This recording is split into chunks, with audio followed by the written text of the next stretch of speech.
I'm Hunter. I'm Connor. And I'm Mikey. This is the Three Stooges News. Today's topic, floods. And now to you, Mikey.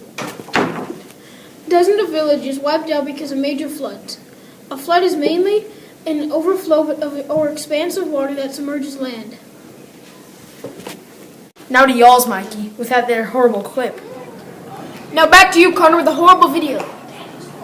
Now here's the saddest video of all. Now here's the horrible clip. The search for missing relatives continues as more bodies are being found. Tropical storm Washi left a lot to sift through, but it wasn't just nature that caused this destruction. Floodwaters came down denuded mountains caused by illegal logging and brought with it thousands of large logs and tree trunks that blocked waterways and destroyed houses. In this neighborhood, entire families were wiped out, but Pablo Tombok saved 2 people and survived after holding on to a floating log for over 5 hours. He lost his wife and one of his children. When I made it back, I was calling out for my family. I found my father-in-law hanging over there, dead. My other child I found over that way, with his family. It hurts, but that's life, right? That's why it's called a tragedy. But these villagers refuse to give in. Marlon Batukan isn't bothered by the mud or the overwhelming smell of decomposing bodies around him. He's looking for scrap wood and nails so he can rebuild his home. This is hard. We had very little to begin with, and now we're back to zero. We're staying with friends, but I don't want to have to rely on their kindness for much longer. But it's the kindness of strangers that's helping many get by. Volunteers have flocked from all across the country, bringing food and water and offering support. Needing to now deal with a large number of those that died, local governments are preparing what they're calling temporary communal tombs. 2 bodies will be going into each crypt after first being properly documented. That way, should relatives eventually come forward to try looking for their dead and missing, it won't be that difficult to identify them. The crypts will go all the way up this hillside, but many feel that won't be enough to hold the flood victims. For the survivors, burying the dead is just the first step. They'll also have to learn to lay the past behind. Some say that won't be possible unless they find someone to blame. But others feel that no one can really be held responsible for what they see as the will of God.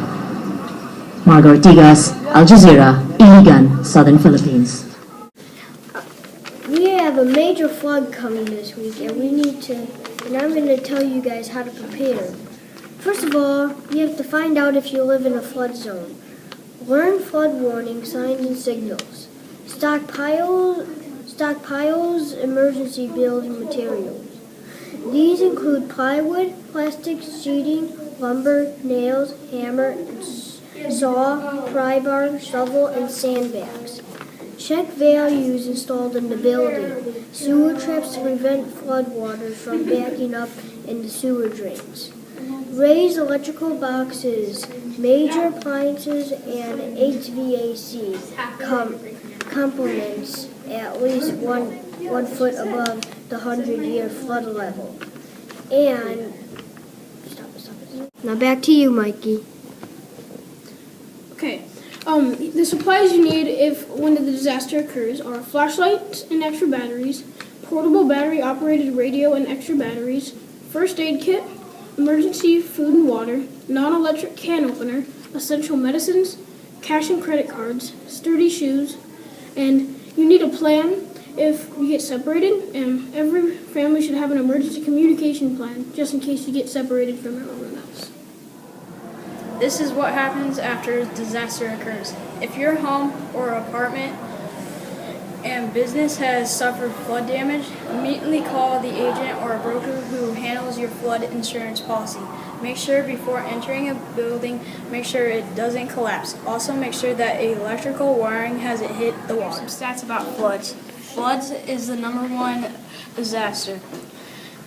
On average, floods kill 140 people each year and cause about $16 billion in property damage. Just an inch of water can cause serious damage to your property. Flood damage is not covered by most homeowners' insurance.